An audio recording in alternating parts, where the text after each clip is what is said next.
کہ ان کے لیے عید کی نماز کا کچھ مسئلہ ہم کو سمجھ میں آئے، عید کی نماز کا کیا میٹر ہے عورتوں کے لیے، یا بہت سے مردوں کے دماغ میں بھی بات آتی ہے، گھر کی عورتیں بھی بولتی عید کی نماز پڑھنے کا، ان کا بھی من کرتا ہے، تو اس بارے میں شریعت کا کیا حکم ہے وہ آج ہم سمجھتے ہیں انشاءاللہ۔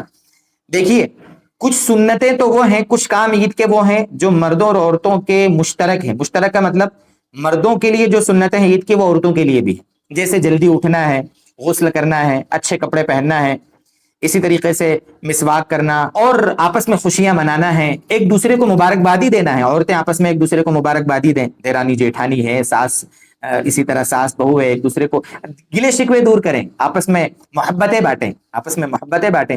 اسی طریقے سے اپنے جو محرم مرد ہیں ان کو، آپ بھائی ہے، باپ ہے، ان کو عید کی مبارکبادیاں دیں، آپس میں خوشی کا اظہار کریں۔ خوشی منانا شریعت کی حدود میں رہتے ہوئے یہ اسلامی مزاج ہے میرے دوستو۔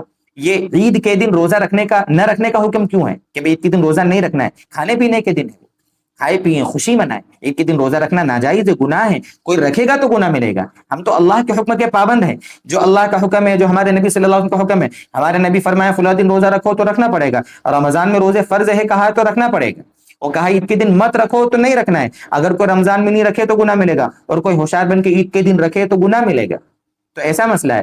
تو کل ملا کر مسئلہ یہ ہے کہ ہم تو شریعت میں جو ہمارے نبی فرما دے، جو اللہ فرما دے، اس کے پابند ہیں۔ اب رہ گئی وہ بات جس کے لیے آپ نے اس کو کلک کیا ہے کہ عید کی نماز کا مسئلہ عورتوں کے لیے کیا ہے، تو اس کا مسئلہ یہ ہے میرے دوستوں اور میری دینی بہنوں، جس طرح جمعے کی نماز عورتوں کے لیے نہیں ہے، وہ ظہر پڑتی ہے نا، ٹھیک اسی طریقے سے عید کی نماز بھی عورتوں کے لیے نہیں۔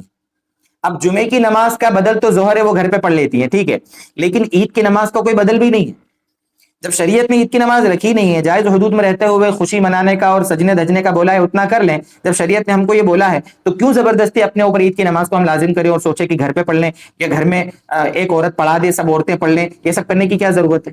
بالکل نہیں کرنا ہے۔ اچھا، بہت سی عورتیں سوچتے ہیں کہ چلو بھائی مرد وہاں پڑھ کر آئے ہیں عید کی نماز، تو ہم گھر میں چاشت پڑھ لیں، اشراق پڑھ لیں، ٹھیک ہے، آپ اشراق چاشت پڑھیں تو وہ تو روزانہ کی سنت ہے، روزانہ پڑھیں، کوئی مسئلہ نہیں، چاہے تو عید کے دن پڑھ لیں، روزانہ پڑھیں، لیکن اس کے لیے بہتر ہے کہ عید کی نماز ہو جاوے شہر میں، اس کے بعد آپ گھر میں اشراق یا چاشت کی نماز پڑھیں۔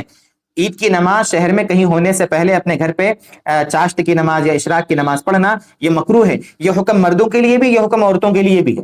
ہاں، عید کی نماز ہو جاوے، اس کے بعد گھر میں اشراق چاشت جس کی جو پڑھنے کی عادت ہے اس کو پڑھ سکتے ہیں۔ یہ تھا عورتوں کے لیے عید کی نماز کے بارے میں کچھ موٹی سی بات جو عرض کر دی۔ باقی اگر آپ کا کوئی ڈاؤٹ ہے تو آپ کمنٹ کریں، انشاءاللہ اگر مناسب لگے گا تو ضرور انشاءاللہ آپ کے کمنٹ کا جواب دینے کی ہم کوشش کریں گے۔ والسلام علیکم ورحمۃ اللہ وبرکاتہ۔